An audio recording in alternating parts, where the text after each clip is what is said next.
Hey guys, welcome back to Team Death Slinger. My name is Peter, and today we're diving back into the TDS Stats Tool. We're taking a look at the usage rates of Medieval Gallantmon in EX8. What I really want to do here is take a look at what our representation looks like within the format of release, just a preliminary impressions of how much people are playing this card, so you can be prepared for your deck building in Special Release Booster 2.5. And what I also want to do is take a look at the play rates of other staple cards upon their release. So cards like Deathxmon, Ruin Mode, and specifically Paladin Mode Ace, we'll be looking at those three and comparing what their usage rates were upon release to Medieval Gallantmon, because this is going to be looking at a small sample size.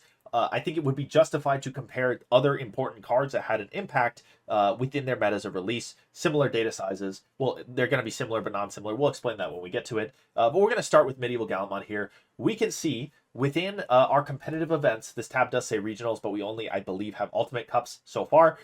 In EX8, we have a usage rate of 48.21%. What does that mean? That means that 48.21% of decks that have been played in competitive events so far are running Medieval Gallantmon. That is 1 in every 2 decks. And I want to iterate very, very hard here that is a really high number. That is 1 in 2 decks is playing Medieval Gallantmon right now. I do want to specify too, this is for North America and Europe only. This is not any of our Asia regions, but that's really high. We can look at non-regionals too. It is much lower there. It's 26%. That is much more reasonable, but we're not going to take that into consideration because I don't have unofficial tournament results for all of the other metas that the other staples were released in. So we're really going to hone in on this regionals, and we can take a look at how this compares to some of our other cards right now. Paladin Mode is sitting at about 34%. That's closer to a strong card and reasonable. Ruin Mode's about 30%, also strong and reasonable. Death Hex is about 23%. That is what I would expect a relatively normal card to be sitting at. You would expect that for something that is frequently played in other decks, but not perhaps the #1 choice for that slot. You can see Hexablaumon in a similar spot, Protoform in another slot. They're strong in decks that like them, but not overbearingly strong. Ruin Mode, Paladin Mode, Ukomon, Medieval Gallantmon, definitely that 30% and up, I think, is feeling the generically strong category more so than the others. So let's take a look. We're going to start with Deathxmon and see what that looked like upon release. So upon release, BT9 X record, we can see Deathxmon was sitting here at about 30%. If that's anything to go by, Deathxmon was showing up in decks in BT9 similarly to the amount that you would see Ruin Mode in decks in EX8. So it's being played. It's somewhat frequent. You can see Cool Boy and X Antibody way higher. That's going to be because our X Antibody decks in BT9 were really, really strong. They were the big stack OTK type decks. So you were running a lot of Cool Boy, a lot of X Antibody. Deathxmon was being played in a lot of these decks. And I think that's a pretty healthy number for a strong card on release that is pitching itself as a generic staple that you want in a lot of decks. So we're going to say 30% is a relatively healthy reference for where a strong card should be upon release. So where does that put Ruin Mode and Paladin Mode Ace?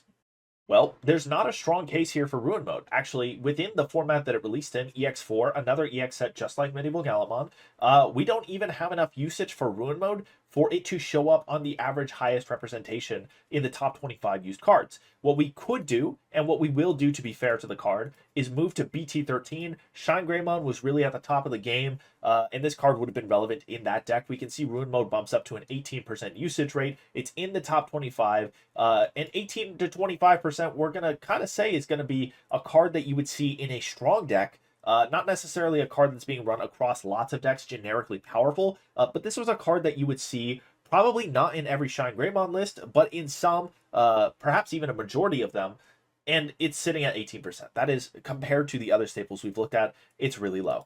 This usage rate does go up the more formats we move forward, but at this moment, the card had not found its stride. I don't think it had enough generic purple engines that really like to plop the card on top. It didn't have a lot of yellow engines that wanted to play it very badly. We can actually look at these graphs here too for Ruin Mode and see that it's way down here, and then around BT15, it's going to spike way up. So as of now, Ruin Mode on release, not that impressive. What about Paladin Mode Ace?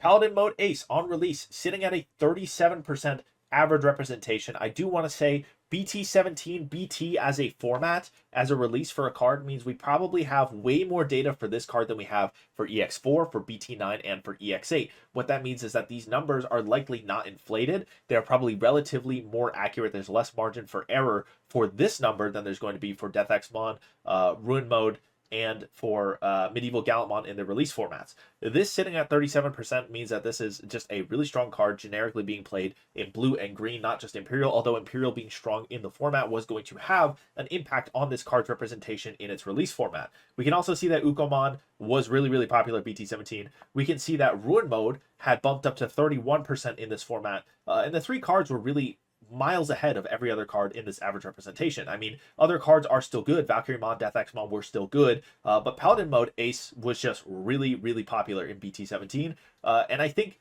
it's probably a little bit on the high side for what you would want to see from a card on release for something strong and generic. So how do we contextualize all this information, these cards' play rates and the representation rates on release against Medieval Gallantmon? Well, honestly, if we're being realistic, I think it's too early to draw any definitive conclusions about these cards. So why did I bring it up? Well, I think this is really, really interesting. I think the fact that this number is so high is really interesting. And I think it means that moving into Special Booster 2.5, that you're going to want to be prepared with your floodgates, your cards that curb this card's effect. And you want to be prepared in your play to deal with this card. The fact that it's being represented in 1 every 2 decks, I think even if this number drops to adjust for the fact that there are lots of more data points moving into 2.5, I don't see this number likely dropping below 38%. I don't think it will drop even. I would honestly be surprised if it was below 40%. I'm saying 38% to be conservative, so I don't look like an absolute moron when it does later. But it's a really strong card, and I think there's an argument that it's stronger and more generic than Paladin Mode Ace. And I think that these numbers just confirm that you guys who are playing events, who are playing against lots of people, should be prepared to play against it. I also do want to mention the fact that this is so much lower in casual play. You could call it casual play. It's really just online tournaments and non-officially supported tournaments. It's so much lower. I think that might have to do some with the price point. I think it might have to do with people playing decks that they already own, that they're happy with. I could expect this number to rise. I really wouldn't be surprised about it. So overall, what I want to say about Medieval Gallantmon, the conclusion we can draw, is that it's a strong card that should be on your radar. And I think more than not, it should be a card that you are either preparing to grab your copies for the long-term play, or that you're prepared to play against with your floodgates and whatever measures you think are appropriate to not get burned by the fact that you don't own this card. So that's going to be it for this video. I hope you guys enjoy another look into the TDS Stats Tool, some more information for you guys. Hope you guys have a great day. Thank you to our YouTube members for supporting this channel. It's people like Langlong, Big Z11, Coffee Deus, and Octavian who make videos like this possible.